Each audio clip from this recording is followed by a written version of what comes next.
The Treaty of Kanagawa, signed on March 31st, 1854, between the United States and Japan, marked a pivotal moment in Japanese history.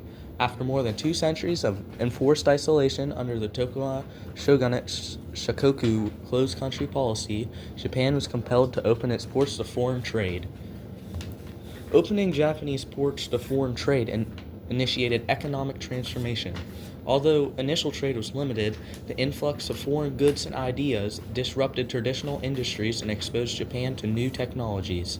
This exposure laid the groundwork for Japan's rapid industrialization during the Meiji era, as the nation sought to build a competitive economy that could resist Western dominance.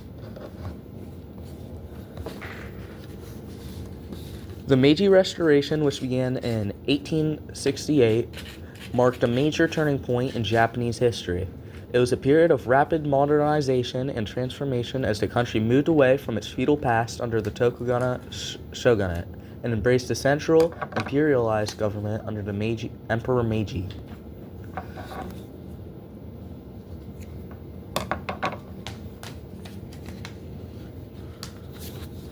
The modernization of Japan's military was a critical aspect of the Meiji Restoration.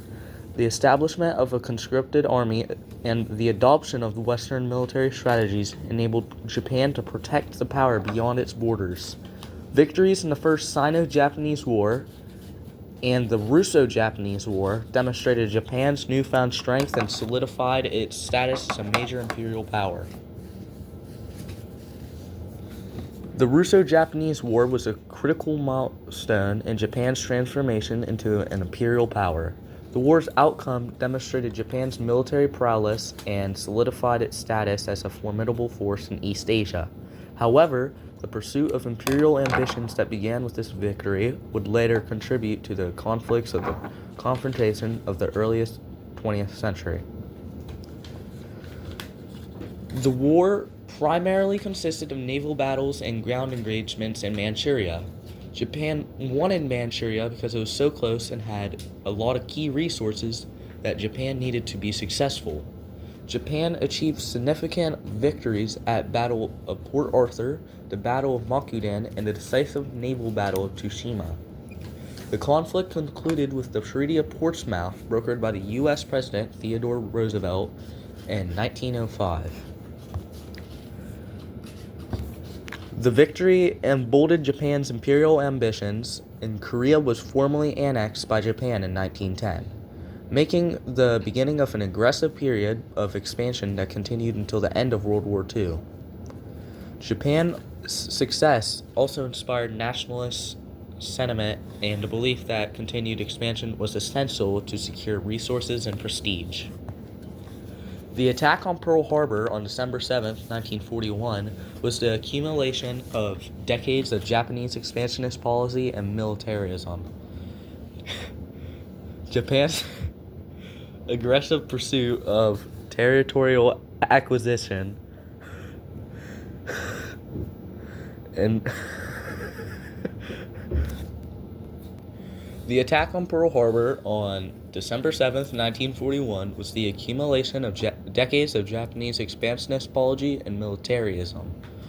Japan's aggressive pursuit of territorial acquisition and natural resources, driven by the economic necessity, nationalistic fervor, and the desire for dominance in East Asia, eventually led to confrontation with the United States. Japan's transformation into an imperial power began with the Meiji Restoration and accelerated with the first victories in the First Sino-Japanese War and the Russo-Japanese War. By the early 20th century, Japan had annexed Korea and exerted influence over parts of Manchuria. The desire for further expansion continued to grow, particularly as Japan faced popular growth and limited natural resources. The attack on Pearl Harbor was intended to cripple American naval power in the Pacific, thereby granting Japan free rein to expand its territory and secure vital resources in Southeast Asia. On December 7, 1941, Japanese aircraft launched a surprise attack on Pearl Harbor, killing over 2,400 Americans and damaging or destroying numerous ships and aircraft. Today, Japan is not very powerful because the U.S. dropped a couple bombs on them, causing Japan's military prowess and economy to cripple. And today they're good allies with America.